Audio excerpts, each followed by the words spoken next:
ఇప్పటి వరకు యాజమాన్యం గాని ప్రీతిరెడ్డి గాని ఎందుకు ప్రవేశపెట్టట్లేదు? మీ తప్పు లేకపోతే మీరు సీసీ ఫుటేజ్లు ఉంటాయి కదా, ఇలా లక్షలకు లక్షలు ఫీజులు కట్టించుకుంటా ఉన్నారు.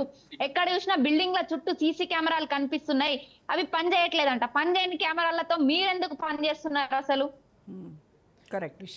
ప్రత్యక్షంగా మార్నింగ్ నుంచి అక్కడ ఉన్నామండి. వెళ్ళి విద్యార్థులను అడిగితే వాళ్ళు భయపడుతున్నారు. మాస్క్ లేకుండా ఒక్క విద్యార్థిని కూడా మాట్లాడట్లేదు. ఎందుకంటే మీరు వెళ్ళిన తర్వాత మమ్మల్ని టార్గెట్ చేస్తారు, మమ్మల్ని భయపెడతారు, మాకు మార్క్స్ తీసేస్తారు, మమ్మల్ని ఫెయిల్ చేస్తారు అనేసి వాళ్ళు భయభ్రాంతులకు గురవుతూ మాట్లాడుతూ ఉన్నారు. గతంలో ఎప్పుడైనా ఇలాంటి సంఘటనలు జరిగాయా? మీతో ఏమైనా పర్సనల్ గా షేర్ చేసుకున్నారు అక్కడ స్టూడెంట్స్? గతంలో వాళ్ళ పైన ఖచ్చితంగా జరిగింది అని చెప్పట్లేరు, కానీ మాకు డౌట్ ఉంది, వాళ్ళ పైన డౌట్ ఉంది. అయినా ఒకటండి, వీళ్ళు లక్షల లక్షల ఫీజులు కట్టించుకుంటున్నారు కదా, అక్కడ ఉన్నటువంటి మెస్ వర్కర్స్ కావచ్చు, ప్రతి ఒక్కరు కూడా మెన్స్ ఉన్నారు. గర్ల్స్ క్యాంపస్ లో మెన్స్ ని ఎందుకు పెట్టాల్సి వచ్చింది? లేడీస్ ఉమెన్ సెక్యూరిటీ, ఇప్పుడు ఉమెన్స్ అన్నిట్లో ఫస్ట్ ఉంటున్నారండి, సెక్యూరిటీగా కూడా పనిచేస్తున్నారు. ఎక్కడ చూసినా ఉమెన్స్ ఉన్నారు.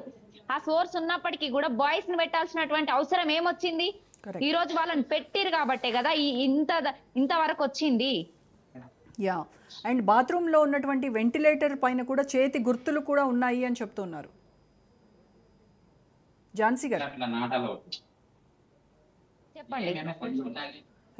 మేడం, ప్రతిదీ కూడా విద్యార్థులు విత్ ప్రూఫ్ తోనే వాళ్ళు బయటికి వచ్చారండి. విత్ ప్రూఫ్స్ ఉన్నాయి కాబట్టే బయటికి వచ్చి మాకు ఇది జరిగిందని చెప్పేసి వాళ్ళు చెప్తున్నా కూడా మీరు ఫేక్ న్యూస్ క్రియేట్ చేశారని ఒక ఆరోపణ చేస్తా ఉన్నారు. ఇది ఆరోపణలు కాదు, వాస్తవం.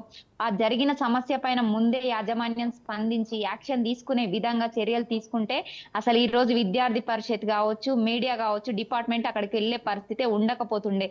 అదే విధంగా మేడం ఇంత ముందు చెప్పారు, అసలు పేరెంట్స్ ఈ బిహేవియర్ ఏ విధంగా ఉందంటే, మీరు లక్షలు పెట్టి కాలేజ్ లో జాయిన్ చేసినప్పుడు దారుణమైన పరిస్థితి. మీ పిల్లలకు అన్యాయం జరిగితే పేరెంట్స్ ఎంతమంది వచ్చిరండి? ఎంతమంది వచ్చి నిలదీసి కాలర్ బట్టి నిలదీసి అడగండి, మా పిల్లలకు ఎందుకు మీరు రక్షణ కల్పించట్లేదని. ఈ రోజు మీరు ఫ్రస్ట్రేషన్ మీదకి తీసుకొని లక్షల ఫీజులు కట్టి ఈ రోజు క్యాంపస్లలో జాయిన్ చేస్తున్నారు కదా, లోపల సెక్యూరిటీ ఉందా, సీసీ కెమెరాస్ ఉన్నాయా, ఎటువంటి వాళ్ళు పని చేస్తున్నారు అనేది పేరెంట్స్ ఎందుకు గమనించట్లేదు? ప్రతి ఒక్కటి కూడా మీకు రైట్ ఉందండి, ఎందుకంటే పైసలు కడుతున్నారు, మీరు కట్టే పైసలతోనే వాళ్ళు జీతాలు